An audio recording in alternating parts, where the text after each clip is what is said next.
Oh, hello. This is Stella, Stella the cat,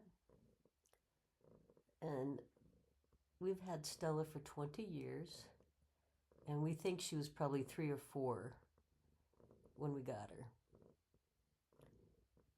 You do the math. Now, Stella, when we got her, was kind of a cranky cat. Um,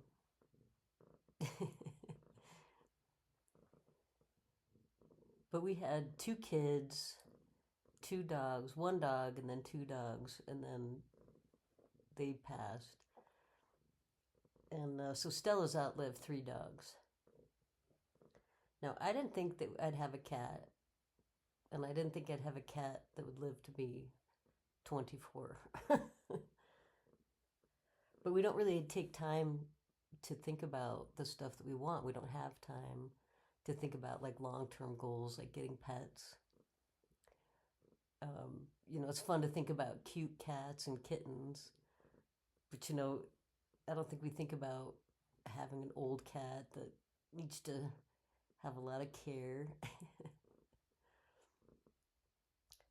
And I think that's kind of the point that I'm making with iSchool, which is to take time and space throughout the day to just think about what we want. And we can't predict what's going to happen in the long run. We can only kind of just see what we can do at the time. But Stella's an old girl like me. And the funny thing is I kind of like growing old. You're not supposed to talk about that, because we don't like talking about that stuff. But I think it's fascinating to grow old. Watching my hair change and wrinkles.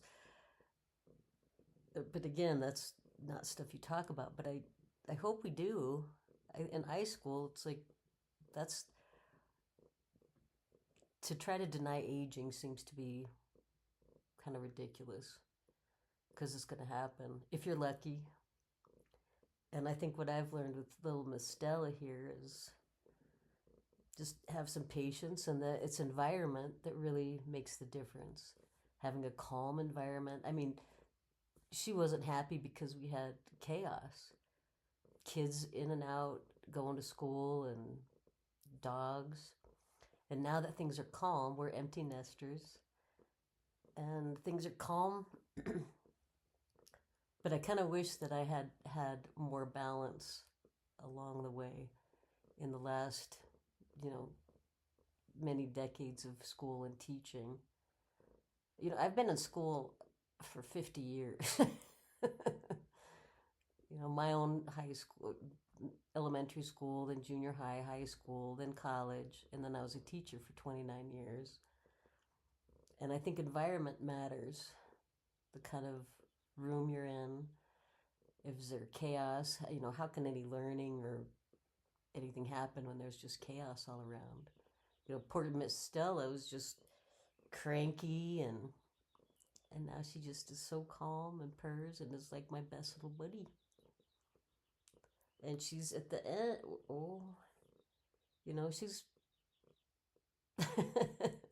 aging, and I don't know if she has much time left, but in my head, I feel like knowing that it makes me want to spend even more time with her. And not just the petting, like I used to come home and it's like, oh, give the cat a little pet here and there. That didn't make her happy. She needed a lot of time and attention in a nice, quiet, calm environment. And so that's kind of part of what I'd like to do in iSchool is just to say, okay, take some time in the day to think about, okay, maybe I want pets. Pets are a good thing. But then if we don't have time to spend with them, we had dogs that barked and were not trained, and I feel bad about that. We don't talk about the guilt of what it's like to leave your pet every day. Here it's a Friday, and the only thing I used to, when I'd walk out the door is, oh, is wouldn't it be nice to just stay home with my dog or my cat? And now that I can, I just think it would have been nicer to have a little bit of a bit more stability, have more time throughout the day and the weeks. All right. And then we get dressed, get up, go to school. Everybody gets on the school bus after a chaotic morning. Oh, hello. And then we go from our house. Look at the happy little kids to school.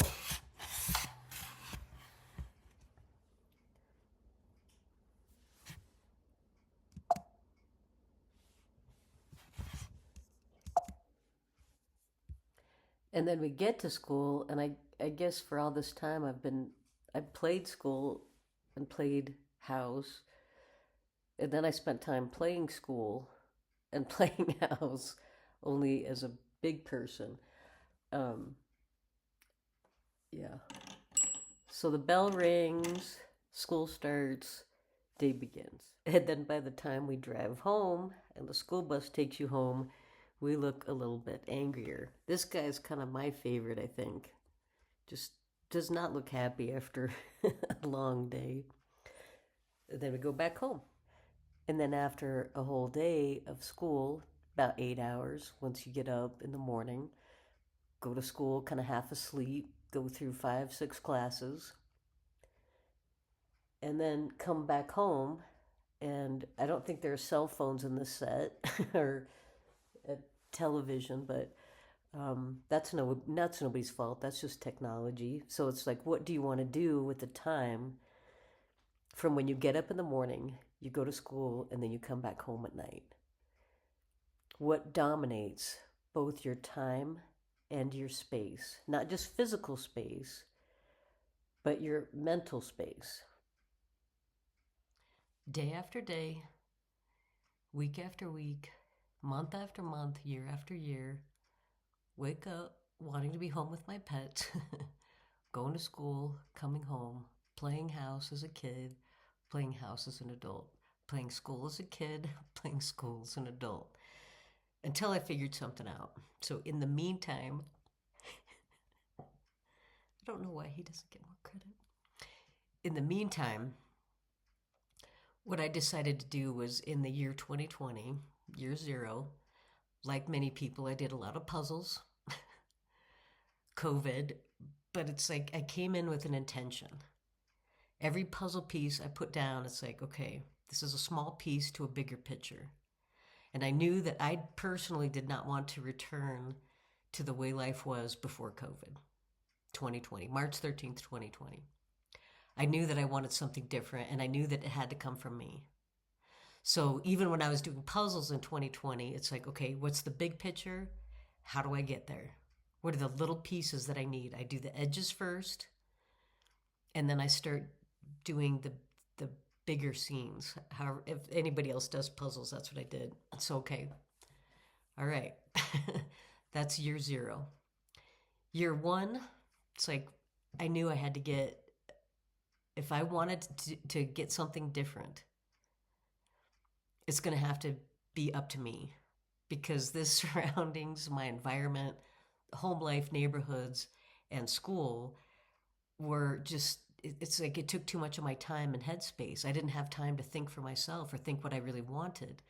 So in 2020, I just thought, okay, puzzles, there's my first step. And then I knew if I wanted to continue teaching, which I did, and I do, and more importantly, continue learning, I knew that it was going to have to be up to me, but I had to break it down and decide what I wanted. What do I want the big picture to be, and how do I break that down into smaller pieces? So in year one, I broke it down into just really simple, just in a simple notebook, an iNotebook. It's like, okay, this is what I know, what I don't want, but I didn't quite know what I did want. Okay, yes, I did, because I started thinking about this in school, which is why I think this is really hopeful. So year one, I thought, okay, 1 through 10. You can count 1 through 10. I just wanted to reduce my activities to the simplest possible things I could do, which is like, don't start at algebra and trigonometry. We'll get there, maybe. I just needed sleep. I wanted to eat healthier, and I wanted to have a nice schedule that would be conducive to what I wanted to do. So I just knew in year 1, that's it. Year 2, I thought, I need to understand the system that I feel like I'm complaining about all the time. Stop complaining about it and actually understand it. Year 3, build it, put it all together. Year 4, start the school. So what I'm trying to say is, like, in school and at home, there's a lot of downtime that I think we don't take advantage of. I know in school there are, as a student, when there are substitutes there, there's just a lot of downtime. And then, of course, I see kids going to their phones now, or for me, it was doodling, whatever, just anything to escape what I considered an intolerable reality. That's great, but it doesn't really help. It's like these short-term fixes. But iSchool is about the long term. I've been doing this for 4 years. I don't count year 0, so 5 years technically. And what I did was I just started slowly building up, okay, what do I want? And then I kept journals. So this seems like a lot right now to me. This would be daunting and overwhelming. However, one day at a time, one idea at a time, over the course of 5 years, this was kind of my personal diaries. What I found kind of really cool and interesting was I'm really big. I'm a teacher at heart, so I always have planners. Well, I continued that even after I quit teaching. And what I found really fun was that my day-to-day activities and planners on the outside probably look great. Check, check, check. I did this. Here's my objectives. But what I found in my own private schooling of iSchool for the last 4 years, my calendars started getting really interesting and colorful and fun, because I was doing more things that I wanted to do instead of just complaining about the things out there.